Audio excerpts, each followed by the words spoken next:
This is Hannibal from the HannibalTV.com with a daily wrestling news update. The Rock actually opened the Super Bowl this past Sunday, introducing both teams in like a runway model / wrestling way, and it was pretty cool. Never would I have thought, like in the 90s, that a professional wrestler would ever open the Super Bowl, but I'm sure it's a combination of Fox working with WWE closely now, and also The Rock being one of, if not the biggest star on the planet right now.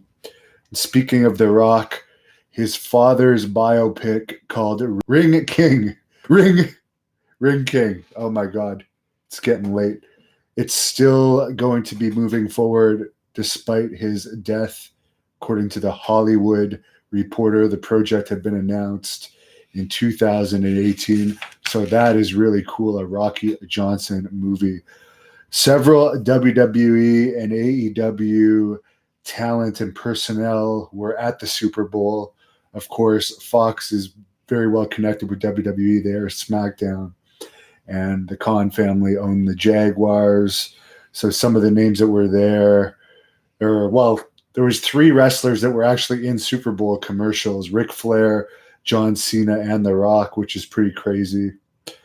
And this brings me to, someone mentioned this the other day, the conspiracy theory that AEW was started just by football owners that are mad that Vince McMahon is opening up the XFL, which is starting very soon. So AEW was a way of getting back at him because they were pissed off that he's getting into their business.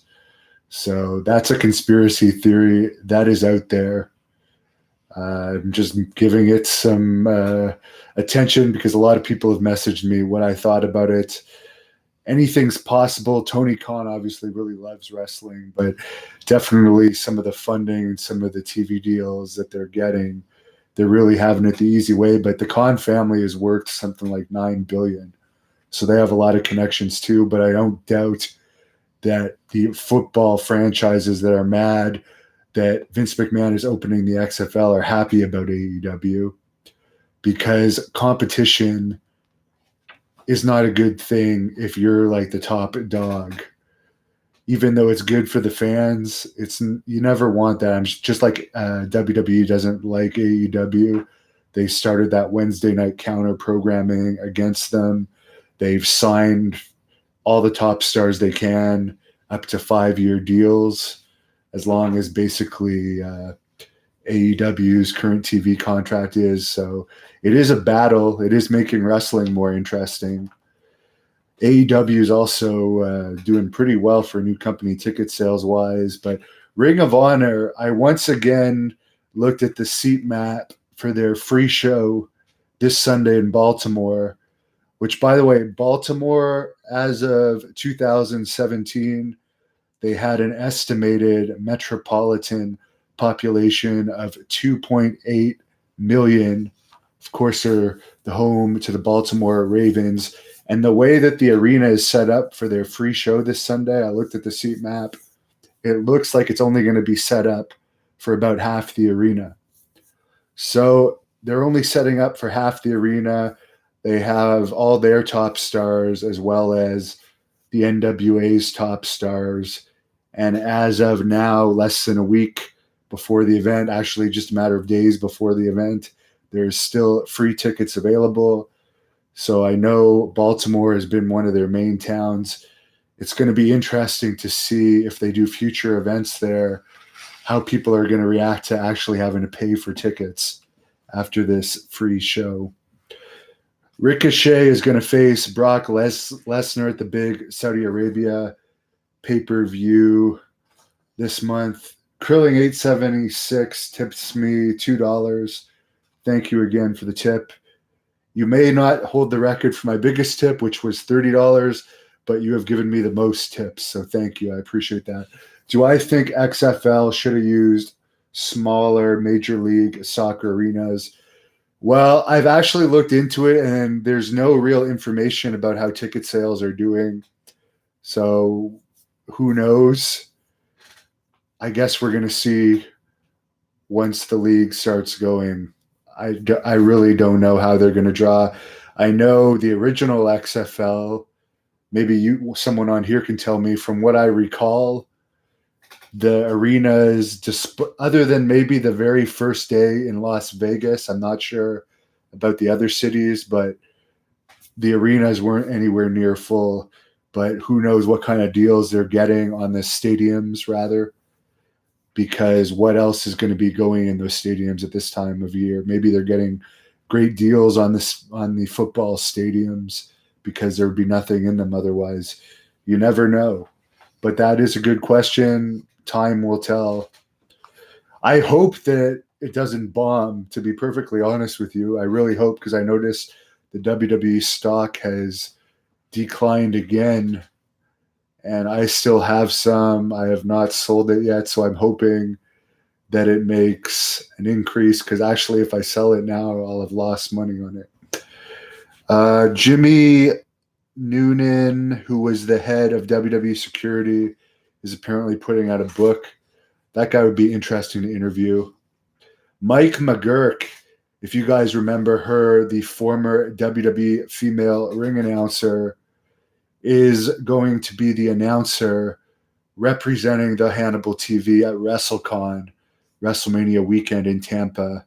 Billy Jack Haynes is also going to be at our table, but she's going to be going around and doing interviews for us at WrestleCon. So I'm looking forward to that.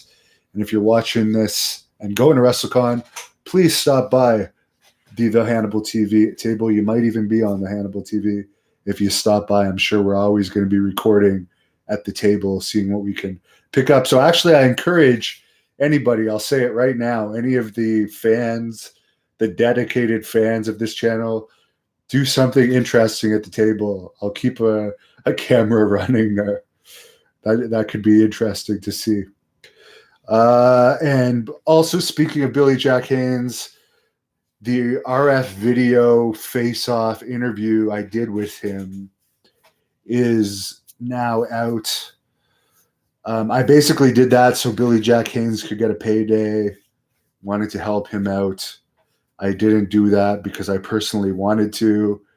The guy that they had interviewing us, not sure what his relationship with Rob is. I think he works for Rob, who is Rob Feinstein, who runs RF Video. I thought he was a terrible interviewer. He didn't ask me one question about my career, and he hardly asked Billy Jack Haynes anything about his career. I was actually at the point where I started asking Billy Jack Haynes some questions about his career. So I thought it was a wasted opportunity overall. And I was just happy to do it for Billy Jack Haynes, who, as I said, will be representing us at WrestleCon. Richard M says some of these players in the XFL were on practice squads, so hopefully the quality isn't bad. All I know about the quality is they're paying less than the CFL, according to reports. So you would think, judging by that, the quality would be lower than the CFL. And I am not a mega football fan, but I do know I have a lot of friends that are mega football fans, and they tell me that there's no comparison to the quality of the CFL and the quality of the NFL. So if the XFL is, again, going to be a step below the quality of the CFL, who knows what that's going to tell you. But as I said, I wish them well. And finally, I received so much heat for my Sgt Slaughter video. And here's what the issue I have with him. Everyone is saying, like, not everyone, but the haters are saying, like, well, The Undertaker wasn't really The Undertaker. Matt Bourne wasn't really a clown either. But the thing with Sgt Slaughter is he hasn't been in the ring for 20 years, and he's still doing interviews claiming that he served in Vietnam when he didn't. I had two grandfathers that served in World War II. So it's one thing to be doing that, playing a character, but this many years later, still trying to make off in interviews like you actually risked your life for your country when there's real people that died for their country. And I have nothing but the ultimate respect for those people. But say it's a character, drop it. I guess the Marines formally asked him to drop it back in the 80s in Baltimore, coincidentally, the town we were talking about. But I guess it was kind of glossed over. There was no internet back then. But that they had the issue with the wrestling character. I don't have any issue with his wrestling character. It's him claiming in out of character interviews that he has served in the military when reportedly he hasn't. So if he has and he can prove that, I'd love to see it. Just like I don't believe from all the evidence that I've seen that he ever beat Billy Robinson in a shoot. I think that him saying that he beat Billy Robinson, one of the father figures, a legend in catch wrestling, that Sgt Slaughter would have beaten him easily, as well as apparently he also beat Ric Flair easily that same day. If I ever interview Ric Flair, since Ric Flair was supposedly there, I'd go to ask Ric Flair this. Did Sgt Slaughter easily beat both you? And I know Ric Flair was an amateur wrestler, and Billy Robinson on the same day, as well as apparently everyone else that was in that camp. So maybe any of you experts, tell me the names of everyone that was in that camp where I guess, let's see here, Ric Flair would have been in that camp. So Ken Patera would have been there. So did Sgt Slaughter also beat Ken Patera? I doubt it. One of the strongest men in the world. But I'm going to ask, I'm going to find out who was in this camp. And as I run into them, I'm going to ask them about this alleged Sgt Slaughter beating up everybody in this camp, because I'd really like to know if he did this or not. Lori Whitman says, what are my thoughts on Bruno Sammartino? From all I've heard, he was a great guy. I never personally met him. I have nothing but respect for him. I never heard anything bad about Bruno Sammartino. Richard M. says, Josh Barnett knows his catch wrestling history.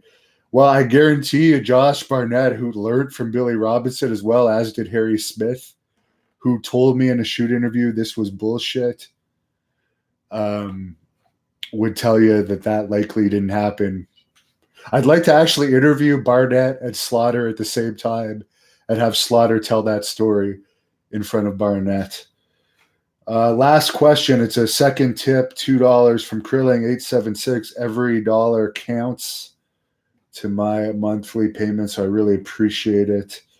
Was I a G.I. Joe fan as a kid? I was a He-Man fan, more of a He-Man fan than the G.I. Joe fan. I did have a Sgt Slaughter G.I. Joe because that was a wrestler and I was a wrestling fan. But other than that, I would watch the cartoons here and there, but I was more of a diehard He-Man fan than G.I. Joe. So thanks for all your questions.